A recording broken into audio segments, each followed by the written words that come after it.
he worked his way up. Apparently, he had this gift with money, giving advice for people to invest on what to invest and stuff like that, right? That's what we're told, right? So we need clarity on how it all happened, okay? Now remember that access to elite networks also allows you to gain the friendship of people in the elite group, as we get to understand, because he gained connection with Ferguson and her husband, ex-husband, because they were divorced apparently, right? When that email that she was sent, that conversation she was having with Mr. E was actually published.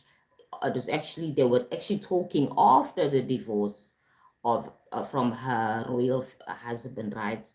Cousin of the royal family, whatever sort it may be. The ability to avoid accountability for years because you have money. So for years, he avoided accountability. And so in that sense, he also protected his friends that he was also doing all these things with them, providing these illegal activities to, like, for example, young children and all those things, pedophilia and stuff like that, right? So it goes very deep. If you think about it, was Jeffrey just a victim of a situation he found himself in? That he had all this wealth, and because he had this inability to be balanced as a person psychologically, we don't know his background, we don't know if he was abused as a child, we don't know what happened, right? We're just getting told now this is what this man did, this Mr. Jeffrey Einstein's, all the things he did and all the people he associated with, very wealthy people. As I said, we don't have an account of how he got there. How did he get to that connection? How did he get to that level of society where he can make a phone call to Obama or even to Trump? You understand? How did he get there? We need to understand the full story here to understand, like, this person's background and what truly happened to Mr. Inside. Will make a wonderful movie. What don't you think as well? Because information is key at this time. Now we're given only all the information of all his dealings. We're not seeing the picture from the beginning. Basically, how did he work there? What was his first job? Where was he from? Who were his parents and stuff like that? His background, how he was brought up, and how he managed to get to that, to connect with famous people. How did he manage to even own a big island and everything? How did he make his money to that level? You see, very interesting. These are things that we need to understand, right? So let's continue. Are they are they really moral corruption already? Are they really morally corrupted before the money comes? Was he already morally corrupted? Was he maybe abusing animals when he was a young child, or was he a bully as a young child? We need to know the full story of this guy. Since now they threw it out there for us to look at, right, and make decisions on what we think about the situation. We need more information. As I said, I specifically need more information to understand the psychology of this person. Because remember that everything begins as childhood, because you are being groomed, you've been conditioned as a child, maybe from an abused family, maybe you was neglected. Now we're just seeing all the other things that we don't want to hear. I mean, all the gross abuse and stuff like that, right? Now, a deep personality or pathology or antisocial or a narcissistic trait, was he like that? Generally, or was it the money and the power, or was he forced and worked with other wealthy people to do all these things? What was the story? We don't know, right? Lack of empathy.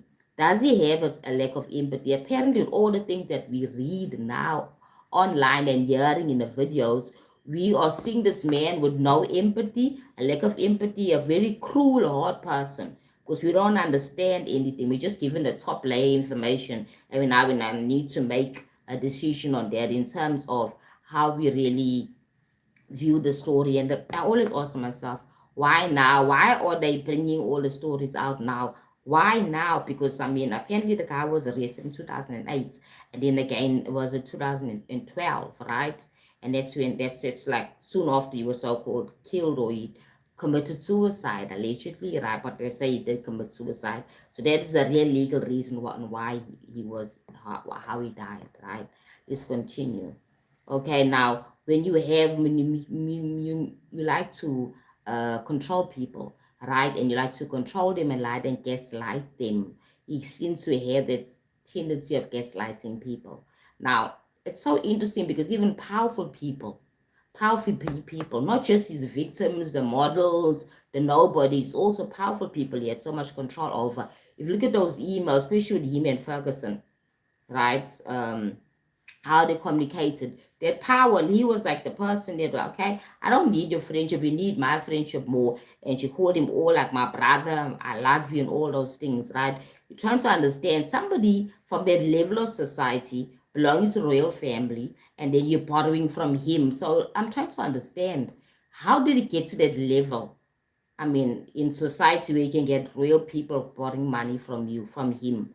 Very interesting, Very, very interesting. The corruption is too much here, right? The things that they're getting involved with, things that they are not showing us all the stories. Not every single thing is being released, right? So remember my tales about self-awareness and also self-development. So this information tells us a lot about the wealthy people. When you're a wealthy person, right, very ultra wealthy, you're still an ordinary person. You still have human issues and human weaknesses. Money doesn't solve all problems, especially when you don't think you have a problem. Like when you an egotistical man like Mr. Jeffrey, you don't see that you have a problem, that somehow your ego is too big and you're controlling people because you have all access to this money.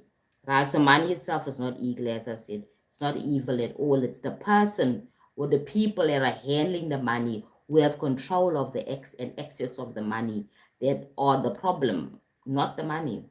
Okay, people without traits generally, these is narcissistic traits don't generally suddenly become exploitive, right? Just because you are a narcissist and you lack empathy, you don't become as powerful as Mr. Jeffrey and as weaker, because all the things that he done were very painful and dark. Okay, so here we go. The corruption likely is in the character before the wealth. So they're saying that the corruption is wealthy, is there before the wealth. The wealth just added to it. Right now, he probably was a very corrupted person before he became wealthy. He was egotistical, probably with no empathy, probably even a child abuse victim. You'll never know, right? Unless they give us that information. The power corrupts the principle. The idea often attributed to certain concepts like power tends to corrupt, as they always say, and absolute power is even more worse. It becomes evil. So power can corrupt, especially if the person who's gaining the power is already having a problem with sense of self. He has low self-esteem. He's got father or mother issues of abandonment, maybe. Maybe he was abused or bullied as a young child. Maybe that person was also neglected when he was a teenager. Maybe people never like him, girls never like him, things like that. So